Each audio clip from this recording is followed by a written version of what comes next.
Hello and welcome to PMI's Uncommon Sense podcast, tools to improve your work forever. I'm Susanna Clark, Managing Partner with PMI, the performance improvement consulting and training firm.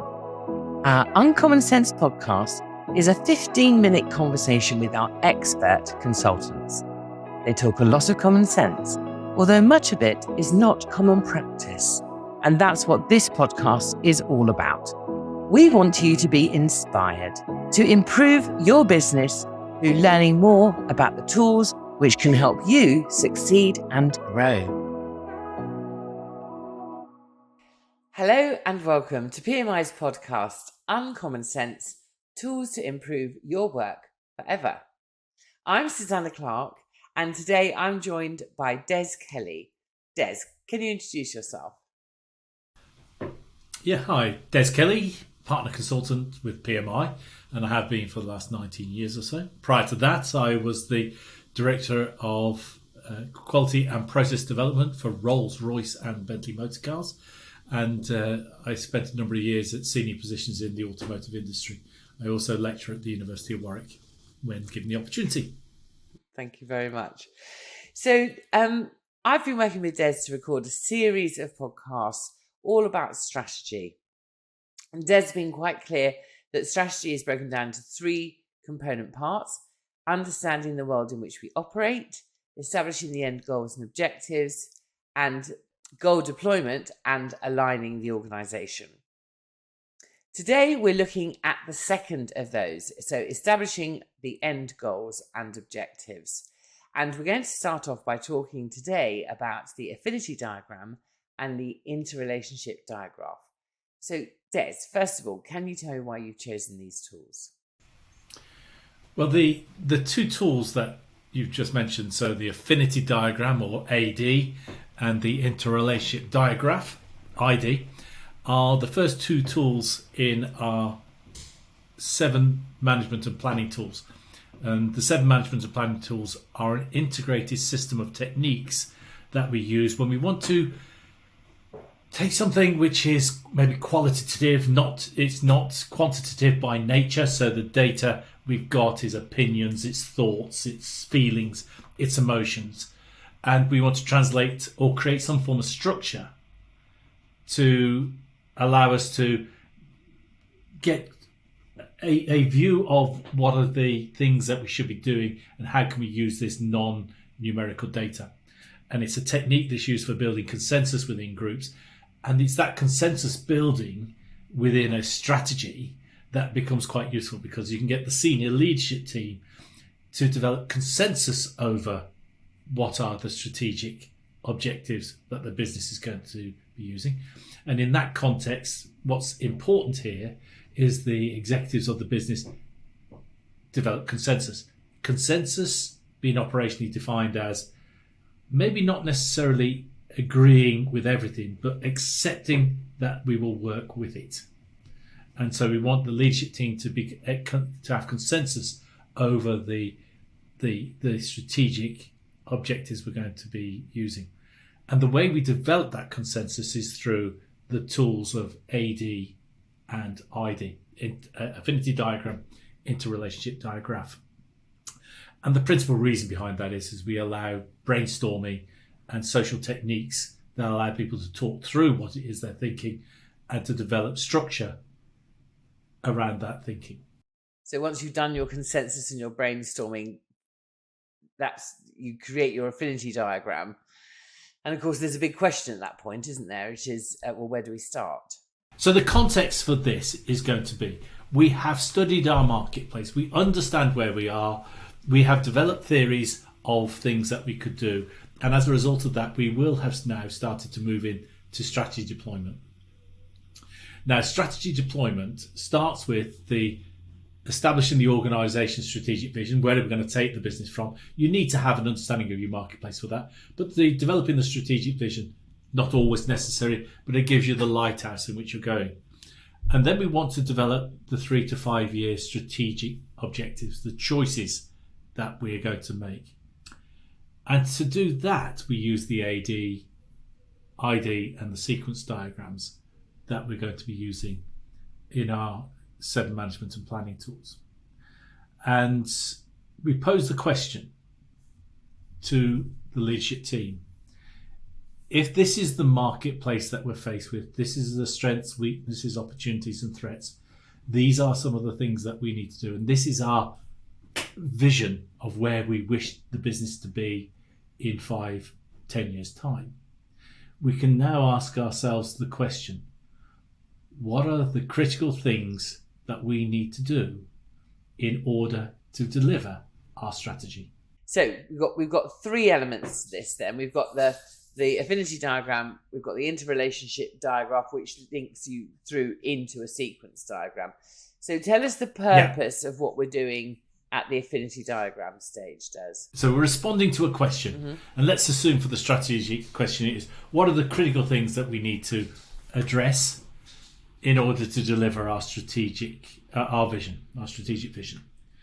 And you can allow people then to brainstorm, and they can take out of their mind all of the things, big or small, the things that they believe will help deliver the strategy. Now, the important thing there is that everybody feels as though they contributed to that brainstorming. And we tend to use a silent technique for it, so they record either on a Miro board or on Post-it notes, whichever's the choice. They record what they think are the things that need to be done. And then the affinity diagram puts these into affinity groups, so we can create groups, and therefore everybody can see where their thoughts have gone. They can see the group in which their thoughts have gone, and we then attach a label to that group. And we call that group something. So we created an affinity and an affinity group. And what you'll end up with in any affinity diagram, as many of you that will have done affinity type or brainstorming process, you've got groups, and there may be 6 to 12 groups of things, all titled. And what we want to know is, okay, so what are the things that we need to do first? What's the most important in here? Now, all of the things will have to be done, but some of the things may influence something else. So we use the interrelationship diagraph as a technique for enabling us to establish what are the drivers that are causing other things to happen. So we've got this brainstorm of all this wonderful affinity group, these affinity groupings of the various things that we need to do, which every one of the executives has had an input to. So they've all got skin in the game. They can follow the logic as to where their thoughts, where their views, where their opinion went. And we're now going to take that structure and says, let's prioritize it in a way. So we will then find out which ones drive each other. And the interrelationship diagraph is just simply a technique for showing the connections and which things influence each other. And so we use that technique for doing that. When we've done that, we can then sequence those things to say, right, what are the things that drive the other things on the affinity diagram? One of the classic examples, and one of the ones we see is that improve customer satisfaction, right? And there'll be lots of things in there about how you could improve customer satisfaction. But improving customer satisfaction may be driven by having better products, having better design, having people trained. And so we need to understand the precedents are behind that. And all it simply does is allow us to put some form of structure behind what is quite variable, qualitative data, opinions, thoughts, feelings, and just to give it some structure and to get some of the latency out of the system so we can get some energy in focus on the activities that we need to do. There's quite a lot, in my experience, there's quite a lot of debate through the process of creating the interrelationship diagraph as to what is a driver and what is being driven, because and that in itself is quite useful, because if you didn't have that conversation and didn't identify them in that way, and you were only looking at the affinity diagram, you could be tempted to sort of start the wrong things in the wrong order and then find you've got to stop and go back. Yes, and this is why my one tip for this would be is to make sure as a group you have a facilitator for this, someone who can actually make the affinity diagram, interrelationship diagram process work. Because you most certainly need someone who is not embedded in the conversations, but ensures that the conversations take place. Because building on the point that you just raised there, Suze, and I think it is absolutely imperative, particularly when you're talking about strategy. Everybody must have an opportunity to talk through their views, their feelings, their emotions, what they're sensing, what they're feeling, what they're hearing, what they're smelling, right? They all need to have that ability, but you've got to have it controlled. And you've got to allow everybody in there. So facilitation of this is, for me, absolutely crucial. But the benefits to gaining consensus amongst the leadership team and coherence, so consensus and coherence, created through a coordinated approach that allowed everybody to contribute, is so really powerful when you have to go out from that team and communicate your strategy to the rest of the organisation.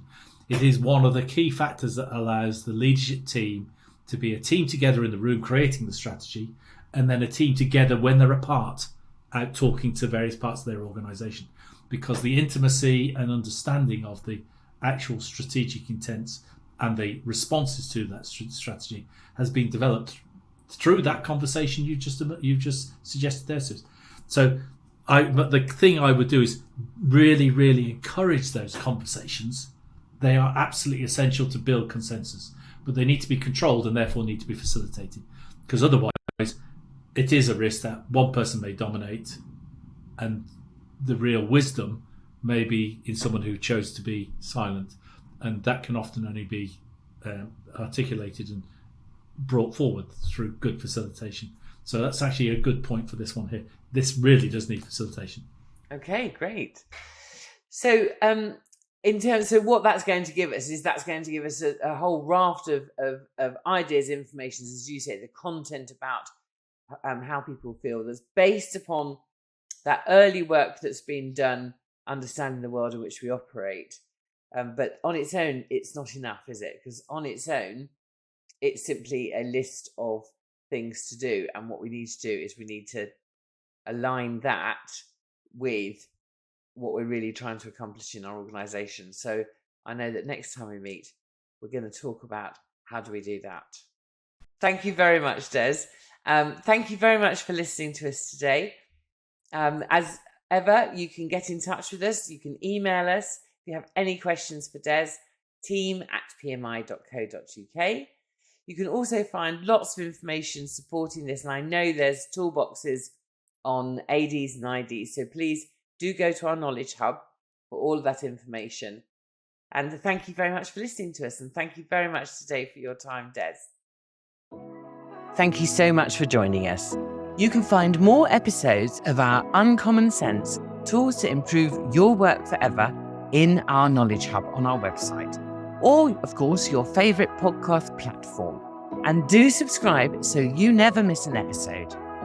Don't forget to check out the show notes for this episode, where you'll find links to more content on this topic, which includes webinar recordings, toolbox guides, blogs, and infographics, and our training page. You can always drop us a line on team@pmi.co.uk and arrange a time to have a call to talk about how these tools can help you in your organisation. We'd really love to hear from you.